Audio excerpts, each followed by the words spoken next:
Video lecture में। और आज का टॉपिक है how is the land distributed between the farmers of Palampur. तो in the very beginning of the chapter हमने चीज़ देखी थी कि out of the 455 families in Palampur only 80 families ऐसी थी, या फिर हम सीधा सीधा कह सकते हैं कि गांव की हार्डली 15% फैमिलीज़ के पास में more than 80% of the land था। 80% of the land was occupied by the 15% upper caste, or the same scene we can easily see in our national scenario।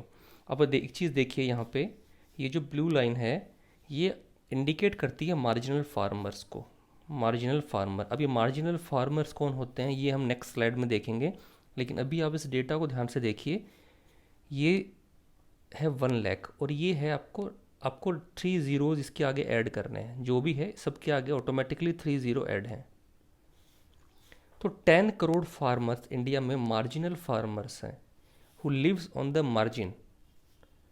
अब देखिए ये वाली लाइन, ये है लार्ज फार्मर्स, फिर मीडियम फार्मर्स। तो आप देखेंगे लार्ज फार्मर्स और medium farmers hardly 10,000 and hardly 60,000 हैं। Then semi medium farmers. तो आप इनको अगर कंपेयर करना शुरू कर दोगे मार्जिनल फार्मर से, तो एक चीज़ क्लियर कट समझ में आएगी आपको कि हमारी कंट्री में सबसे ज़्यादा जिस कैटेगरी के फार्मर्स हैं वो है मार्जिनल फार्मर्स। अब आपको लग रहा होगा कि भाई ये मार्जिनल फार्मर्स कौन है, तो एक चीज़ तो समझ में आ गई। जो कंडीशन पालमपुर में है कि 80% of the land is acquired by the 15% upper caste people, तो सेम चीज़ इंडिया पे भी लागू होती है। तो ये ज़्यादा किसान हैं, ये वो किसान हैं जिनके पास ज़मीन बहुत कम है। देखिए हम देखते हैं मार्जिनल फार्मर कौन है आखिर। भाई मार्जिनल फार्मर वो होता है जिसके पास average size of land, average size of plot less than 1 एकड़ होता है।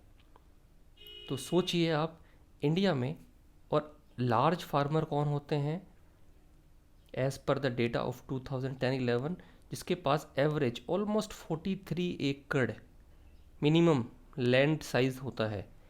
तो अगर ऐसा है कि मार्जिनल फार्मर वो है जिसके पास लेस देन 1 एकड़ लैंड होता है, तो इसका मतलब देश में हमारे ये लोग जो हैं 10 करोड़ फार्मर्स ऐसे हैं जिनके पास लेस देन 1 हेक्टेयर लैंड है, और उस 1 हेक्टेयर पे भी उनका घर बना होगा, उनके जानवरों को रखने का बाड़ा बना होगा। और लार्ज फार्मर्स जिनके पास काफ़ी सफिशेंट साइज ऑफ लैंड है, फार्म लैंड्स है, तो वो बहुत कम है।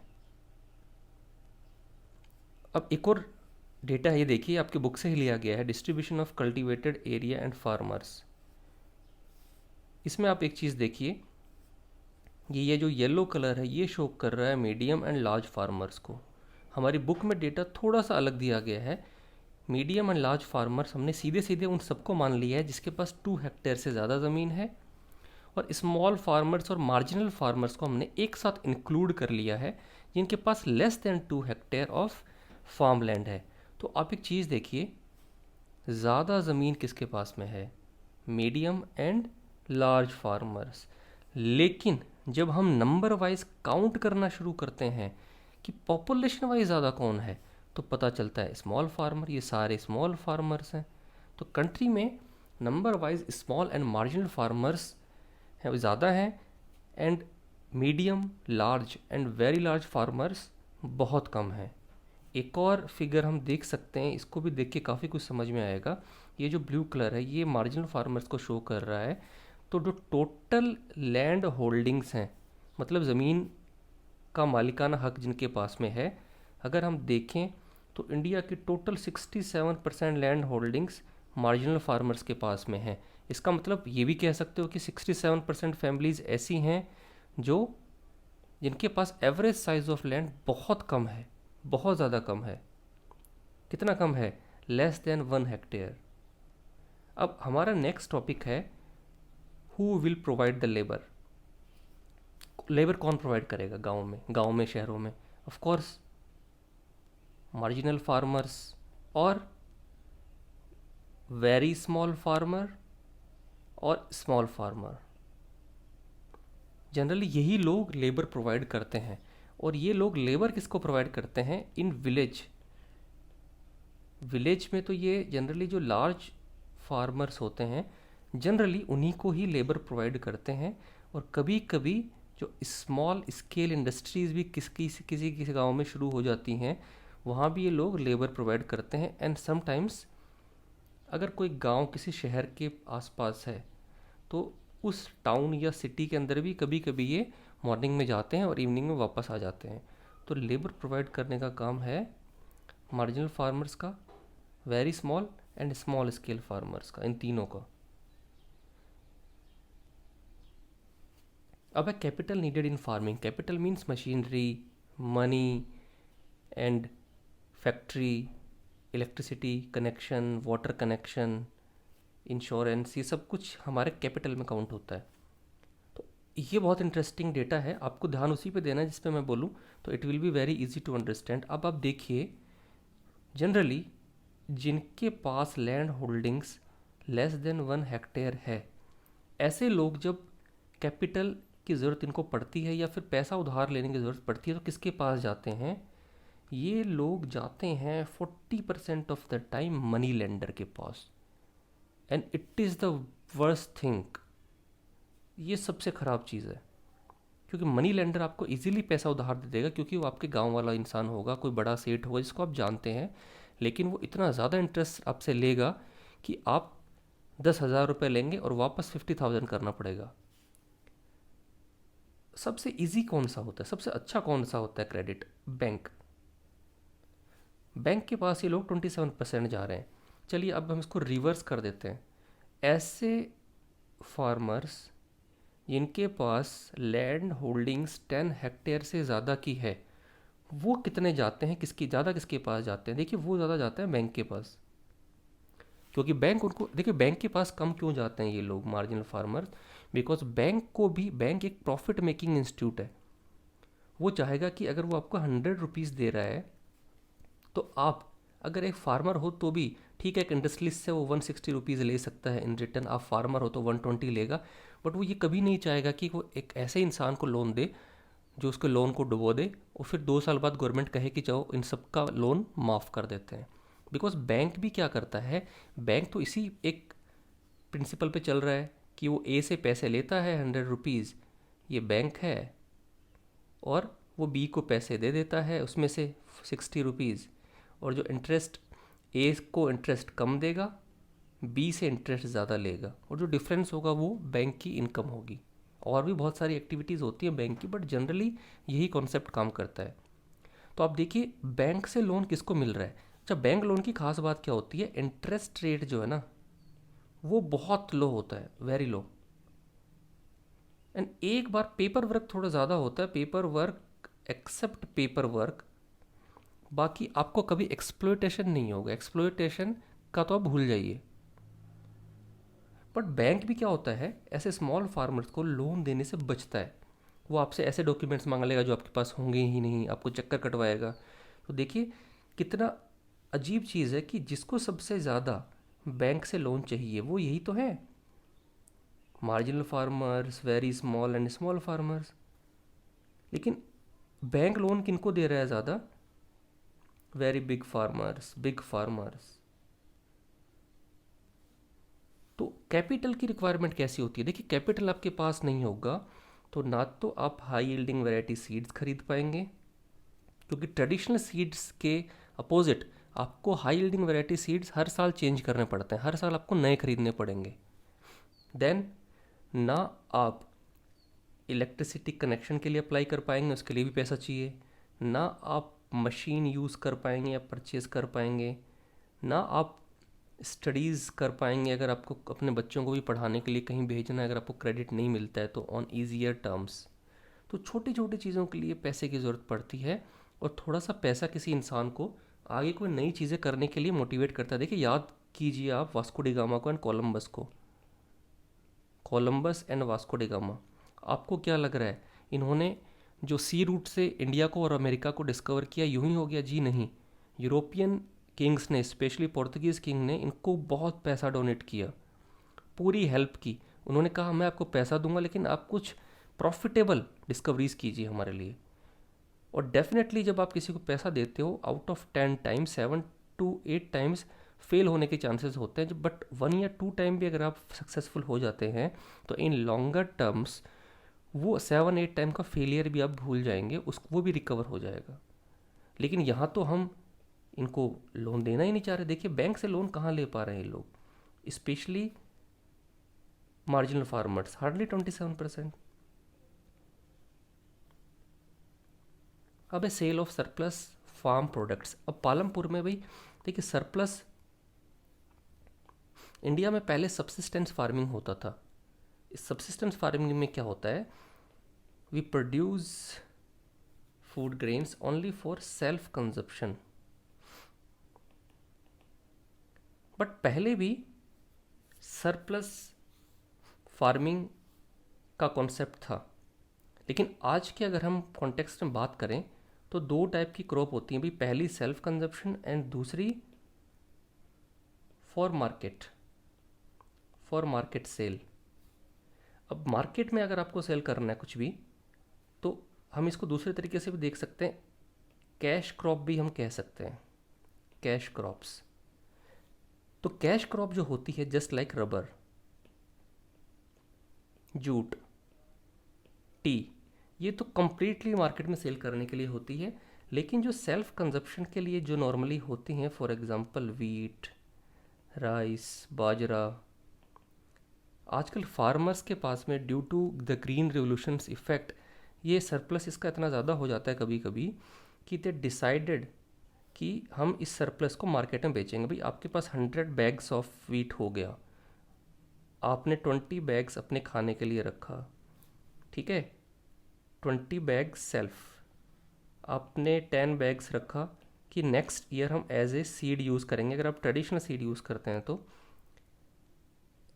और बाकी का फिर 70 का क्या करेंगे, ये आप मार्केट में सेल कर देंगे, इससे आपको थोड़ी सी एक्स्ट्रा इनकम अर्न हो जाएगी।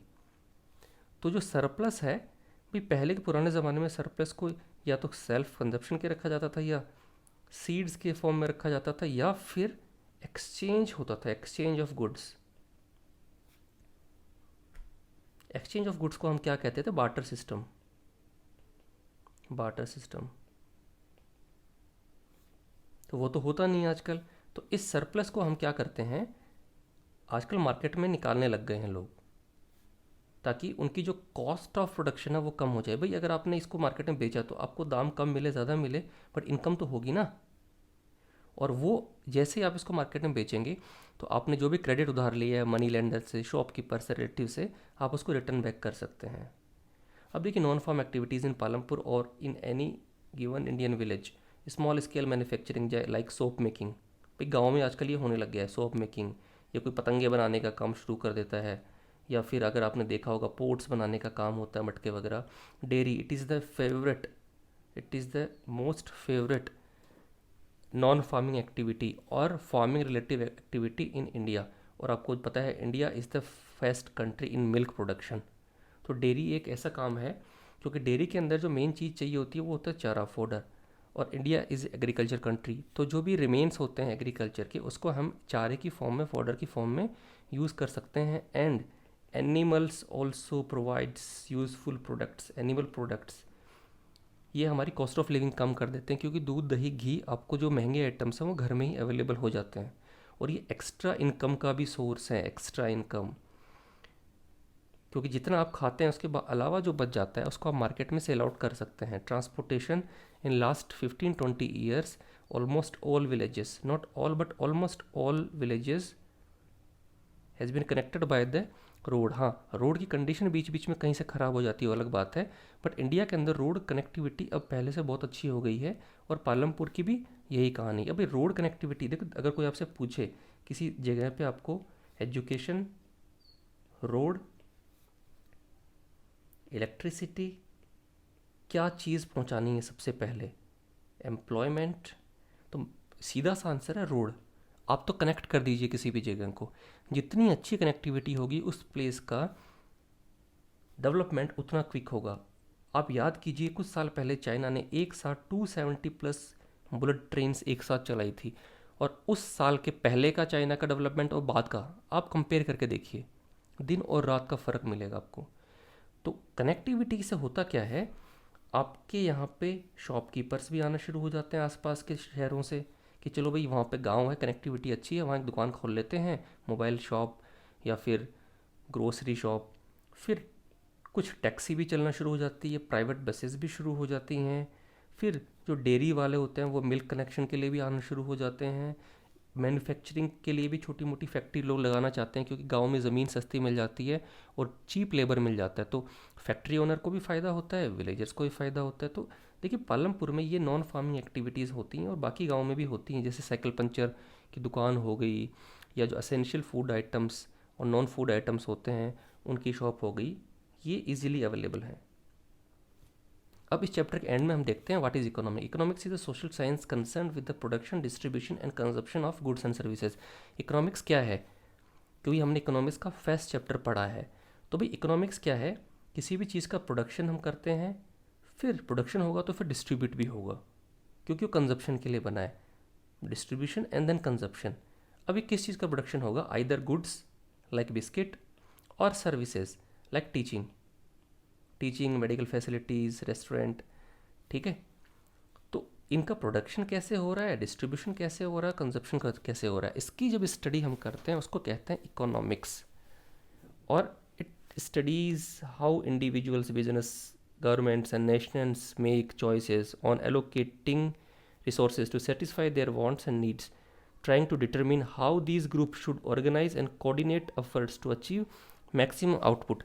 तो इकोनॉमिक्स में हम ये भी देखते हैं कि कैसे इंडिविजुअल, बिजनेस, गवर्नमेंट और देश किस चीज़ को प्रेफर कर रहे हैं, किसका प्रोडक्शन किस तरीके से कर रहे हैं और किस तरीके से अपनी नीड्स को सेटिस्फाई कर रहे हैं। तो एक तरीके से हम हमारी जो इकोनॉमिक एक्टिविटीज़ होती हैं, प्रोडक्शन एंड कंजप्शन, इसको स्टडी करते हैं। अब इसके भी दो पार्ट हैं, माइक्रो इकोनॉमिक्स और मैक्रो इकोनॉमिक्स। अब बस इतना ही देख लीजिए, इसका आपके सिलेबस में नहीं है बट फिर भी जानने के लिए ज़रूरी है कि नाम से पता चल रहा है माइक्रो। तो माइक्रो इकोनॉमिक्स में हम किसको देखते हैं, study of particular markets and segments of the country. It looks at issues such as consumer behaviour, individual labour market and the theory of firms. मतलब मार्केट के जो छोटे छोटे कॉन्सेप्ट होते हैं, जहाँ पे एक सिंगल कंज्यूमर से लेके एक छोटा एरिया या छोटी फैक्ट्री, एक स्टेट की अगर इकोनॉमिक्स को हम स्टडी करते हैं उसको माइक्रो इकोनॉमिक्स कहती हैं। मैक्रो इकोनॉमिक्स के अंदर हम पूरी कंट्री, इवन हम अदर कंट्रीज़ को भी स्टडी के लिए इंक्लूड करते हैं। हम ये देखते हैं महंगाई कैसे कम हो रही है, बढ़ रही है, डिमांड एक लार्ज स्केल पे कैसे जनरेट हो रही है या डिक्लाइन कर रही है। तो माइक्रो इकोनॉमिक्स और मैक्रो इकोनॉमिक्स में ये फ़र्क है। माइक्रो इकोनॉमिक्स में हम इंडिविजुअल एक कंज्यूमर के बिहेवियर को भी स्टडी करते हैं, बट मैक्रो इकोनॉमिक्स में हम बड़े इश्यूज़ को, जैसे एम्प्लॉयमेंट, अनएम्प्लॉयमेंट, महंगाई, इन्फ्लेशन, इन सब चीज़ों को स्टडी करते हैं। तो आप सबका धन्यवाद इस चैप्टर में बने रहने के लिए।